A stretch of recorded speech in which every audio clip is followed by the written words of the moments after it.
नमस्कार साथियों, ज्ञान विविधि के संस्कृत के ऑनलाइन यूट्यूब चैनल में मैं अरविंद पारिक आपका फिर से हार्दिक स्वागत करता हूं।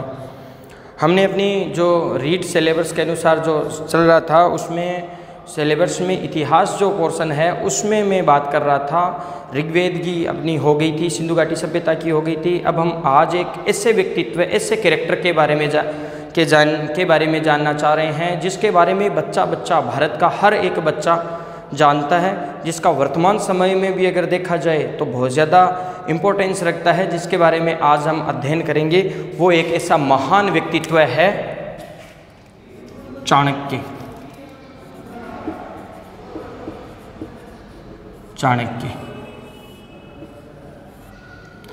चाणक्य कौन थे, क्या थे, इसके बारे में थोड़ा सा हम जान लेते हैं। इनके 2 या 3 नाम मिलते हैं। एक नाम मिलता है इनका कौटिल्य, एक नाम मिलता है इनका विष्णुगुप्त। ये इनके बचपन का नाम होता है।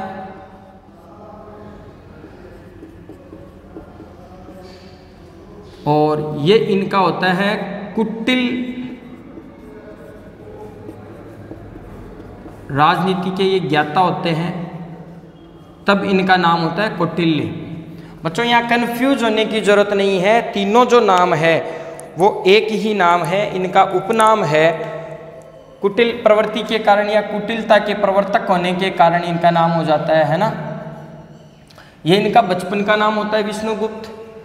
इनका जो जन्म होता है वो होता है तक्षशिला में।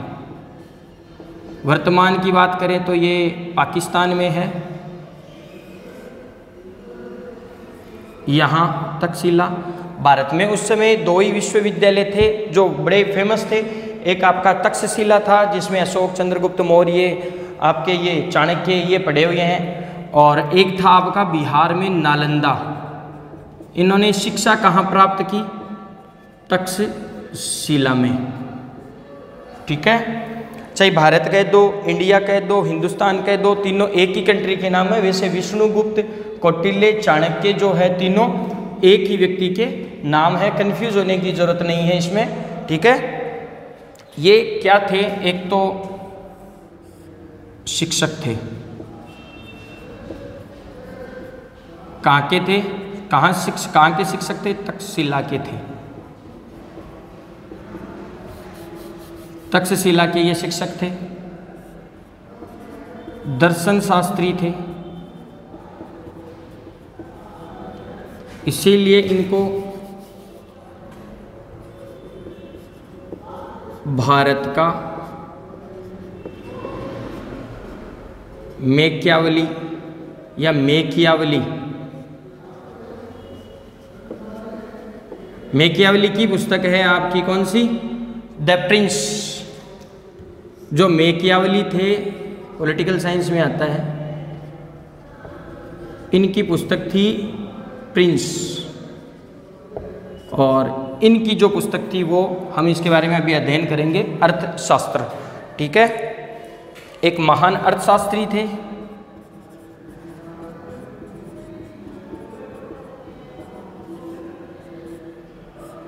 न्यायविद थे। उस समय अगर शिक्षकों की बात की जाती है तो शिक्षकों में सभी गुण विद्यमान होते थे। एक वर्तमान समय में जो शिक्षक एक विषय के ज्ञाता होते हैं ना, वैसे नहीं थे। और राजकीय सलाहकार थे।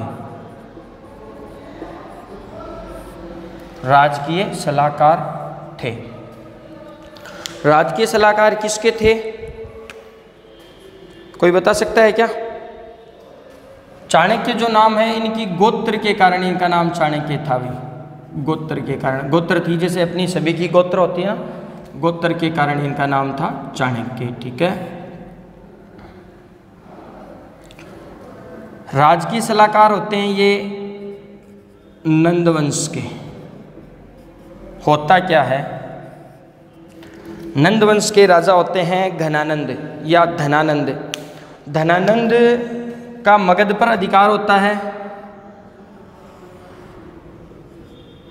और ये यहाँ पर तक्षशिला है। तक्षशिला के कुछ विद्यार्थी आते हैं शास्त्रार्थ के लिए। आधुनिक बात की जाती है तो आपकी हो गई डिबेट प्रतियोगिता जो होती है, वो डिबेट के लिए आते हैं। धनानंद ये कहता है कि आप हमारे पास ये जो डिबेट वगैरह प्रतियोगिता होती है, शास्त्रार्थ जो होता है, तर्क वितर्क होते हैं, इनका कोई औचित्य नहीं है। केवल ये क्या है, आप धन के लालच में आते हो, धन के लिए आते हैं। ये बात चाणक्य अपने जो स्टूडेंट है या जो वहाँ के तक्षशिला के छात्र हैं वहाँ आते हैं तो इनको ये बात थोड़ी गलत लगती है। और ये नंद वंश के राजा जो घनानंद है उनको ये बात कह देते हैं कि देखो ये सामाजिक रूप से अति आवश्यक है अपने समाज को बढ़ाने में, और हर एक चीज़ में ये आवश्यक होती है। जिसके कारण धनानंद क्या करता है,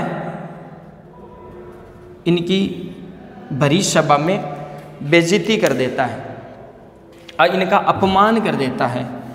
और अपमान जब हो गया तो ये राजकीय सलाहकार होते हैं, मुख्य होते हैं। धनानंद बड़ा ही घमंडी टाइप का व्यक्ति होता है, क्योंकि उसे राजपाट जो है अपने पिता का मिला हुआ होता है, इसलिए बड़ा ही ये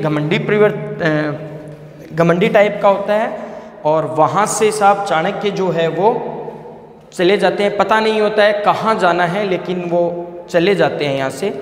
और अपनी जो शिखा चोटी है उसको गांठ मार देते हैं कि तब तक मैं तेरे वंश का समूल रूप से नष्ट ना कर दूं, तब तक मैं अपनी शिखा जो चोटी है उसकी गांठ नहीं खोलूँगा। ये जाते रहते हैं, जाते जाते अचानक 5-10 बच्चे जो हैं वो एक खेल खेल रहे होते हैं। खेल होता है राजकिलमकारी, खेल होता है अपना राजकिलम। यहाँ थोड़ा सा लिख देता हूँ मैं, राजकिलमकारी।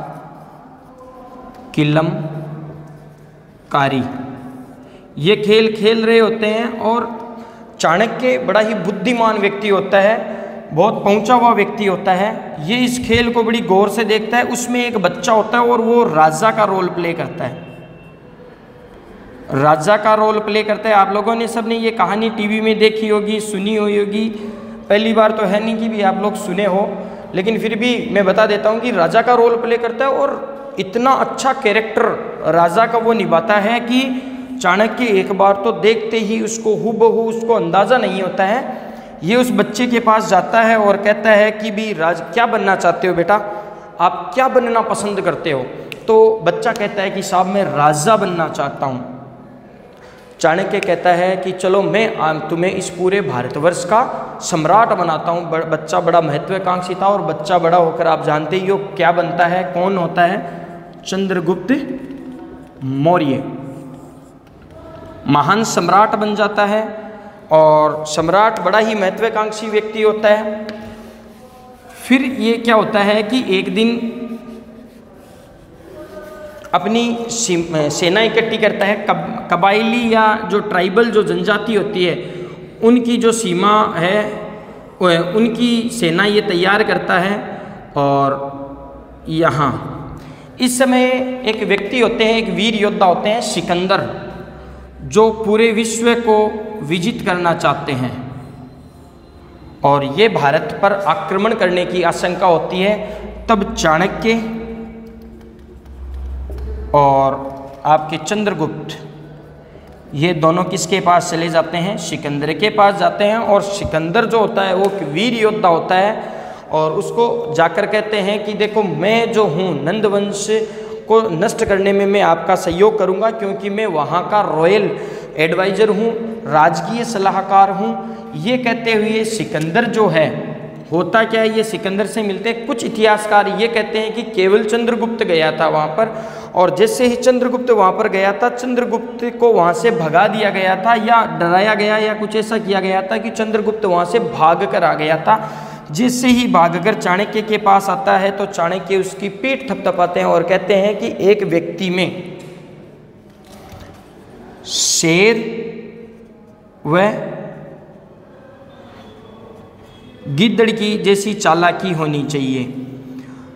इतिहास में ये प्रश्न पूछ लिया गया है कि कि कौन से दो व्यक्ति की चालाकी होनी चाहिए, तो एक तो था शेर जैसी बहादुरी और गिद्ध जैसी चालाकी या सियार जैसी चालाकी होनी चाहिए। लेकिन कुछ इतिहासकार ये कहते हैं कि चाणक्य और जब चंद्रगुप्त मौर्य गए थे तो सिकंदर का जब आक्रमण होने वाला था उस समय इसकी सेना में रिवोल्ट हो गया, यानी विद्रोह हो गया और आपस में सेना लड़ गई और व्यास नदी के किनारे से ही सिकंदर जो है वो वापिस चला जाता है और इधर ये अपनी सेना इकट्ठी करके इधर वाला जो पार्ट है उस पर लगभग अपना हिस्सा जमा लेते हैं। मगध होता है यहाँ। चंद्रगुप्त मौर्य ये कहता है कि हम इस पर आक्रमण कर देते हैं, लेकिन चाणक्य कहता है कि नहीं चंद्रगुप्त, ये अभी उचित समय नहीं है। चंद्रगुप्त नंद वंश के जो शासक धनानंद है इसको तुम और मैं नहीं मारेंगे, इसको उसका घमंड मारेगा। और ये कहता है कि उसके जब पापों का घड़ा भर जाएगा, जिस दिन उसके पापों का घड़ा भर जाएगा, जनता उसका विरोध करेगी और जैसे ही जनता इसका विद्रोह करेगी, रिवोल्ट होगा, तो हम उस चीज़ का फ़ायदा उठाएंगे, तब जनता हमारा जो है वो साथ देगी। और इसी रूप में जो चंद्रगुप्त मौर्य है वो किसको हरा देते हैं, नंद वंश का जो शासक धनानंद है इसकी हत्या कर देते हैं और मौर्य वंश की नींव डालते हैं। इस प्रकार चाणक्य, फिर एक चाणक्य की पुस्तक आती है जो राजनीति शास्त्र पर बहुत ही महत्वपूर्ण पुस्तक है, आपकी अर्थशास्त्र। तो इसके बारे में हम थोड़ा सा अध्ययन कर लेते हैं। पहले ये डायग्राम हम बना लेते हैं। ये देखिएगा, ये संकल्प लेता है ना, नंदवंश का सलाहकार होता है। संकल्प बताइए आपको क्या लेता है ना।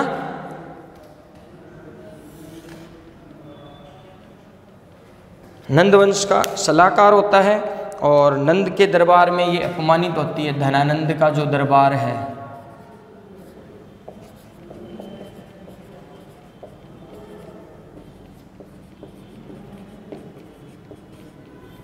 अपमानित कर दिया जाता है धनानंद के दरबार में, ठीक है। अपमानित होने के बाद में चाणक्य जो है, एक इनकी पुस्तक होती है, कौन सी,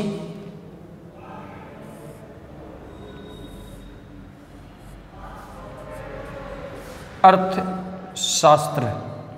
काफ़ी बार क्वेश्चन पूछा गया है ना, अर्थशास्त्र किसकी पुस्तक है। संकल्प लेता है कि चंद्रगुप्त मौर्य जो है, मैंने कहानी आपको बता दी थी, आप डायग्राम जो है चंद्रगुप्त मौर्य, ये संकल्प लेता है और इसको राजा बना देता है। इधर अर्थशास्त्र जो है, अर्थशास्त्र किस भाषा की है, भाषा की बात करते हैं तो संस्कृत, ठीक है। शैली की बात करें तो ये है महाभारत शैली में, ठीक है। इस अर्थशास्त्र में आपके 15 भाग हैं। कितने भाग हैं ये पूछा गया है भाई। 150 प्रकरण है, एक बिंदी एक्स्ट्रा लगा दो, सब टॉपिक जिसे हम कह सकते हैं, है ना।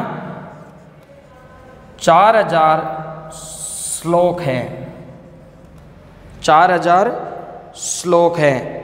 और एक बात और आप लिख लो इसमें, 1909 में दक्षिण भारत के विद्वान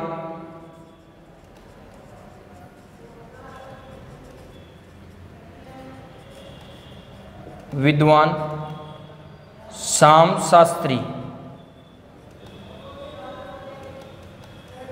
ये श्याम शास्त्री और डेट को अंडरलाइन कर लेना भाई। श्याम शास्त्री ने क्या किया था, इसको खोजकर प्रकाशित किया गया था, ने खोजकर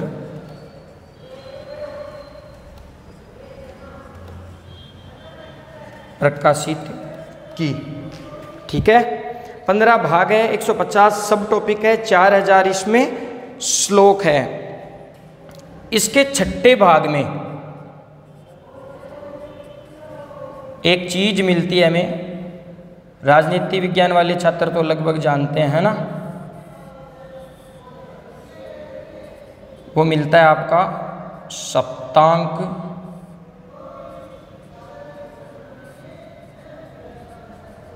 सिद्धांत। सप्तांक सिद्धांत किस में मिलता है? छठे भाग में हमें मिलता है सप्तांक सिद्धांत। ठीक है। इसके बाद में इसमें सप्तांक सिद्धांत में बताया गया है हमें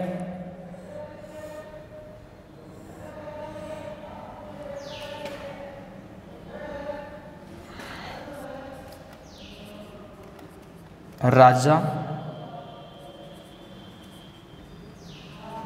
अमात्य। परीक्षा में ये सातों का नाम भी पूछते हैं भाई, हिस्ट्री में भी आता है और आपका पॉलिटिकल साइंस में भी आता है। जनपद, थोड़ा सा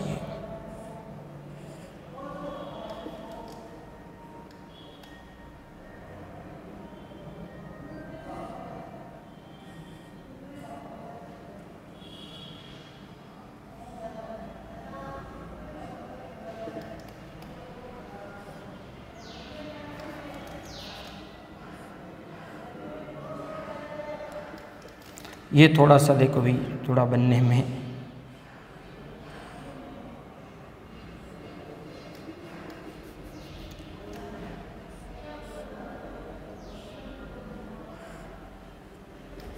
सीधा हम ऐसे ही लिख लेते हैं। सबसे पहले राजा,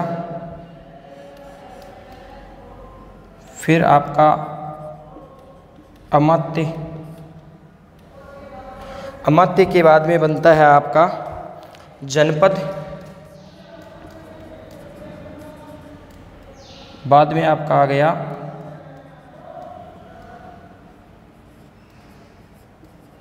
दुर्ग, दुर्ग के बाद में आ गया आपका कोस। ठीक है। दुर्ग के बाद में आ गया कोस और कोस के बाद में आ गया दंड और दंड के बाद में आ गया आपका अंतिम जो आ गया मित्र। राजा सप्तांक सिद्धांत जो है, राजा की सप्तांक सिद्धांत का पहला ये है कि एक व्यक्ति को, एक राज्य का हमें एक लीडर होना आवश्यक है। एक लीडर होना बहुत आवश्यक है। उस समय की मोनार्की की बात करते हैं, राजतंत्र था उस समय, और वर्तमान समय में अपना डेमोक्रेटिक या अपना गणतंत्र है। तो इस समय अपना प्रधानमंत्री, पीएम और आपके राष्ट्रपति, प्रेसिडेंट वगैरह जो होते हैं, तो वर्तमान समय में वो भी एक राजा होते हैं। तो एक राज्य का एक राजा होना चाहिए। उस समय राजतंत्र था, वर्तमान में आपका है डेमोक्रेटिक या गणतंत्र। उसके बाद में वर्तमान समय में बात करते हैं तो एक अमात्य होना चाहिए, यानी मंत्री परिषद होनी चाहिए। वर्तमान समय में भी हम इसको फॉलो कर रहे हैं। फिर है आपका जनपद। जनपद का अर्थ होता है कि राज्य की एक भूआकृतिक प्रदेश या एक उसकी स्थिति या उसका आकार या उसकी निश्चित सीमाएं होनी चाहिए, उसकी सीमाएं होनी चाहिए। वर्तमान समय की बात करें तो सीमा के लिए अपना पाकिस्तान, चीन, अभी हाल ही में नेपाल, ओली जो है इनके वहाँ के सीएम वो लफड़ा कर रहे हैं, और बांग्लादेश, ये देश सीमा विवाद के लिए लड़ रहे हैं। अब ये बड़े विडंबना की बात है अपने भारत देश के लिए, कितने वर्षों पहले कौटिल्य ने अपना अर्थशास्त्र दे दिया, उसके बावजूद भी हमने अपने भारतवर्ष की जो है सीमा जो है वो निर्धारित नहीं की। पाक इसके लिए लालायित रहता है, चाहे गुजरात वाला क्षेत्र देख लो या कश्मीर वाले मुद्दे पे देख लो, चीन अरुणाचल वाला देख लो या कुछ देख लो। नेपाल हाल ही में जो है वो लड़ाई कर रहा है कि भगवान श्री राम जो थे उनका जन्म हमारे यहाँ पे हुआ था, है ना। बांग्लादेश आपका है ही है। तो एक राज्य के लिए निश्चित सीमा या आकार या स्थिति उसकी होनी चाहिए। उसके बाद में राजा के पास एक खुद का निजी निवास या किला होना चाहिए, और उसका मुंह जो है उत्तर की तरफ या उत्तर पश्चिम उत्तर पूर्व की तरफ ऐसा कुछ होना चाहिए, एक दुर्ग होना चाहिए।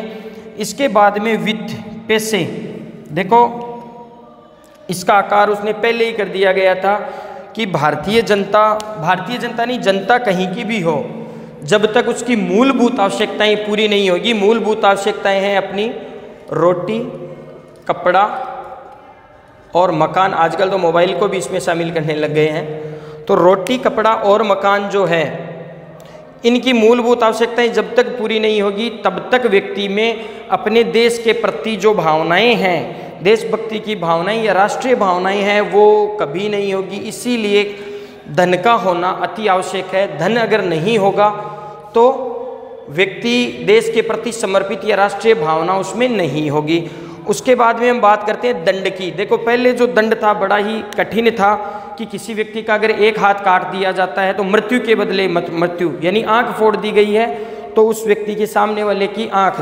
देखो व्यक्ति कभी भी बुरा नहीं होता है, सभी व्यक्ति जो होते हैं वो अच्छे होते हैं। व्यक्ति की बुरी होती है, छोटी होती है तो उसकी होती है मानसिकता, मानसिक रूप से वो लड़ता है सब, और व्यक्ति सभी अच्छे होते हैं। तो दंड का विधान लगभग देशों में तो एकदम अपना गणतंत्र चल रहा है, तो होता है कि कहीं किसी कारण से या किसी के व्यक्ति के बहकावे में से दंड कर दिया होगा, अपराध कर दिया होगा, तो उसके दंड के लिए विधान है। कई देशों में ऐसा विधान हटा भी दिया गया है जो मृत्यु के बदले मृत्यु है कि यानी उसको एक मौका और देना चाहिए। तो दंड का जो विधान था वो भी होना चाहिए।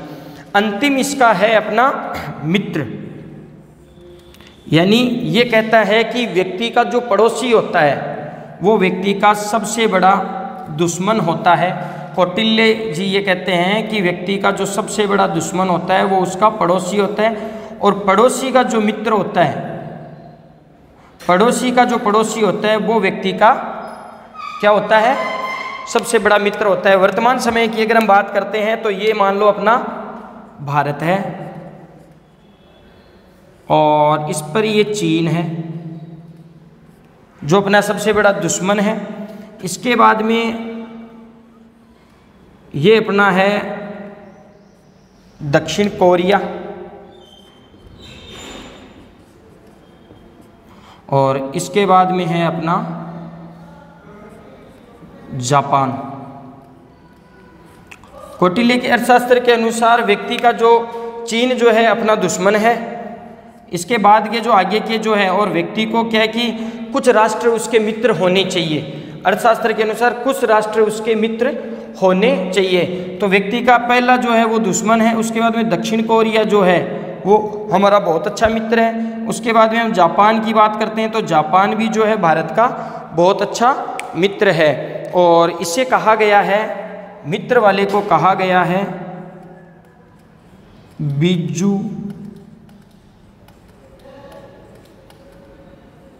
बिजुगिसु राज्य, बिजुगिसु राज्य जो 7वें और 15वें अधिकरण में लिखा गया है। बिजुगिसु राज्य, बिजुगिसु राज्य जो है वो किसमें लिखा गया है, 7वें व 15वें अधिकरण में, 7वें व 15वें अधिकरण में लिखा गया है आपका बिजुगिसु राज्य। वर्तमान की बात हम कर सकते हैं, जैसे अपना भारत है, चीन है, दक्षिण कोरिया और जापान जो है वो अपने क्या है, बहुत अच्छे मित्र हैं। ये था आपका साहब कौटिल्य की मुख्य जो अपने एग्जाम की दृष्टि से जो मुख्य बातें हैं वो। एक बार आप इस डायग्राम का पढ़ो, ऐसे कि पढ़ा सको। हमेशा इस प्रकार से अगर आप डायग्राम एग्जाम वगैरह में बनाते हो तो उसमें आपको बहुत ज़्यादा अच्छा, अगर पढ़ाते भी हो इस तरीके से तो आपको बहुत अच्छा फ़ायदा मिलता है। इसलिए ऐसा पढ़ो कि हम पढ़ा सकें दूसरों को भी और अच्छे से पढ़ भी सकें। तो अगर डायग्राम की आप स्क्रीनशॉट लेना चाहते हो तो आप ले सकते हो। एक बार मैं फिर से आपको बता देता हूँ, चाणक्य गोत्र होने के कारण जो है वो इसका नाम चाणक्य पड़ा। इसके दो अन्य नाम मिलते हैं, विष्णुगुप्त जो कि इसके बचपन का नाम था, और कौटिल्य जो है कुटिल प्रवृत्ति नहीं था, कुटिलता का प्रवर्तक था, कुटिल नीतियों के बारे में जानकार था। जिनके कारण इनका नाम कौटिल्य पड़ा। होता क्या है, ये धनानंद के दरबार में रहते हैं, राजकीय सलाहकार रहते हैं, और इनको मैंने पूरा माजरा बताया था कि इनको अपमानित कर दिया जाता है, और अपमानित करने के बाद में ये वहाँ से आ जाते हैं और एक संकल्प लेते हैं। संकल्प लेने के बाद में इनको चंद्रगुप्त मौर्य मिलते हैं, और चंद्रगुप्त मौर्य की सहायता से ये नंद वंश को उखाड़ फेंकते हैं और मौर्य वंश की जो नींव है वो डाल देते हैं। और इन्होंने, ये उस समय एक शिक्षक थे तक्षशिला में, एक दर्शन शास्त्री थे, जिसके कारण इनको भारत का मैकियावली भी कहा जाता है। एक महान अर्थशास्त्री थे, और अर्थशास्त्र जो है वो राजनीति शास्त्र पर लिखी एक पुस्तक है कि अगर पूछ ले कि किस पर ये पुस्तक लिखी गई है, राजनीति शास्त्र की पुस्तक है अर्थशास्त्र। न्यायविद थे और राजकीय सलाहकार थे किसके, नंदवंश के। इनकी जो पुस्तक है अर्थशास्त्र जो है, जिसकी भाषा जो है वो है आपकी संस्कृत। शैली की अगर हम बात करते हैं तो महाभारत शैली है, और राजनीति शास्त्र पर ये पुस्तक जो है वो लिखी गई है। इसमें 15 भाग है, 150 प्रकरण है, यानी सब टॉपिक है, और 4000 श्लोक है। 1909 में एक व्यक्ति हुए हैं दक्षिण भारत के श्याम शास्त्री, जिन्होंने खोज की और इस पुस्तक को प्रकाश में लाए या प्रकाशित की। ठीक है, इसमें एक सप्तांग सिद्धांत है जो इसके 6ठे भाग में है, 6ठे भाग में है, जिसमें यह कहता है कि एक व्यक्ति का, एक राज्य का एक राजा होना चाहिए, एक मंत्री परिषद होनी चाहिए, एक उसकी स्थिति और आकार होना चाहिए, उसके पास एक दुर्ग होना चाहिए, किला होना चाहिए। ठीक है, बाद में उसके बाद धन का एक कोष होना चाहिए, ताकि जनता को, जैसे वर्तमान समय में कोरोना काल में जो मुख्यमंत्री महोदय और प्रधानमंत्री जो महोदय हैं अपने, उन्होंने हमें आर्थिक सहायता दी है, क्योंकि आर्थिक सहायता जब व्यक्ति की मूलभूत आवश्यकताएं पूरी होगी तभी वह उस देश के प्रति समर्पित होगा, और उसमें उचित दंड की व्यवस्था होनी चाहिए। फिर उसमें एक है अंतिम जो है वो है, अगर ये पूछ लेते हैं क्रम, तो आप जैसे क्रम है वैसा का वैसा आप कई बार पूछ लेते हैं कि कोष जो है वो किस क्रम में है, तो 1 2 3 4 5वें नंबर पे है। सबसे अंतिम कौन सा है ये पूछा गया है। सबसे अंतिम जो थे वो है मित्र। तो एक व्यक्ति का विश्व स्तर पर 1 या 2 या अन्य जो राज्य हैं वो मित्र होने चाहिए, और मित्र की बात करते हैं तो व्यक्ति का जो पड़ोसी होता है वो व्यक्ति का सबसे बड़ा दुश्मन होता है। मित्र की बात करते हैं एक बिजुगिसु राज्य की ये धारणा करते हैं, और बिजुगिसु जो राज्य है वो 7वें और 15वें अधिकरण में है। जैसे भारत की बात करते हैं तो भारत में चीन जो व्यक्ति का दुश्मन है, इसके बाद में दक्षिण कोरिया अंतर्राष्ट्रीय स्तर पर बात करते हैं, और दक्षिण कोरिया के बाद की अगर हम बात करते हैं तो आपका जो जापान है वो भारत का बहुत अच्छा मित्र है। तो इस प्रकार जो है ये आपका हो गया कौटिल्य या विष्णुगुप्त। तो इसको आप एक बार बच्चों समझने की कोशिश कीजिएगा और थोड़ा सा ध्यान से देखिएगा, जो कंसेप्ट है वो लाइनें आपको एक बार में क्लियर हो जाएगा। ठीक है, अब हम अगली क्लास में हम पढ़ेंगे चंद्रगुप्त मौर्य और मौर्य साम्राज्य के बारे में विस्तार से हम अध्ययन करेंगे। जब तक के लिए धन्यवाद।